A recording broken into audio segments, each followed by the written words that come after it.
Part 5 of this essay by Malcolm Nance, a former SERE instructor. Please listen to the other parts first. What's next if waterboarding on a critical captive doesn't work and you have a timetable to stop the ticking time bomb scenario?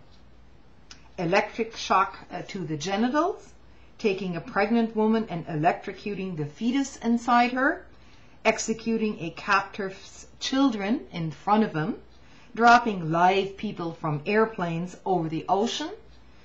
It's all been done by governments seeking information, including our proxies. All claimed the same need to stop the ticking time bomb.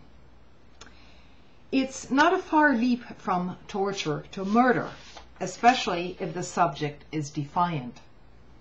Are we willing to trade our nation's soul for tactical intelligence? He goes on to say, is there a place for the waterboard? Yes.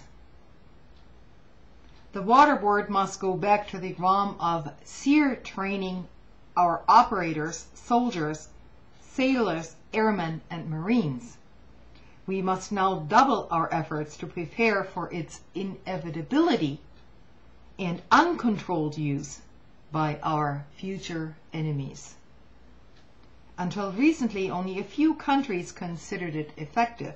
Now Americans' use of the waterboard as an interrogation tool has assuredly guaranteed that our service members and agents are now captured or detained by future enemies will be subject to it as part of the most routine interrogations.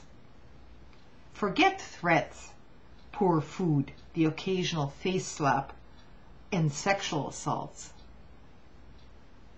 This is not a dignified taking off the gloves. This was descending to the level of our opposition in an equally brutish and ugly way.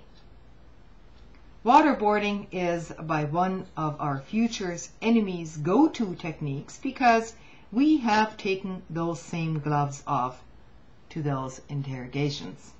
Now our enemies will take the gloves off and thank us for it.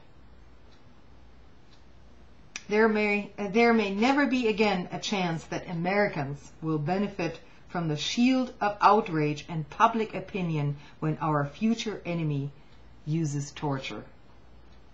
Brutal interrogation, flash murder, and extreme humiliation of American citizens, agents, and members of the armed forces may now be guaranteed because we have mindlessly but happily broken the seal on this Pandora's box of indignity, cruelty, and hatred in the name of protecting America. To defeat bin Laden, many in this administration have openly embraced the methods used by Hitler, Pinochet, Pol Pot, Galtieri, and Saddam Hussein. I have stated publicly and repeatedly that I would personally cut bin Laden's heart out with a plastic MRE spoon if we perchance meet him on the battlefield. Yet once captive, I believe the better angels of our nature and our nation's core values would eventually convince any terrorists that they indeed have erred, and in their murderous ways as well. Once convicted in a fair and public tribunal, they would have the rest of their lives, however short the law makes it, to come to terms with their acts. But this is not enough for our administrations.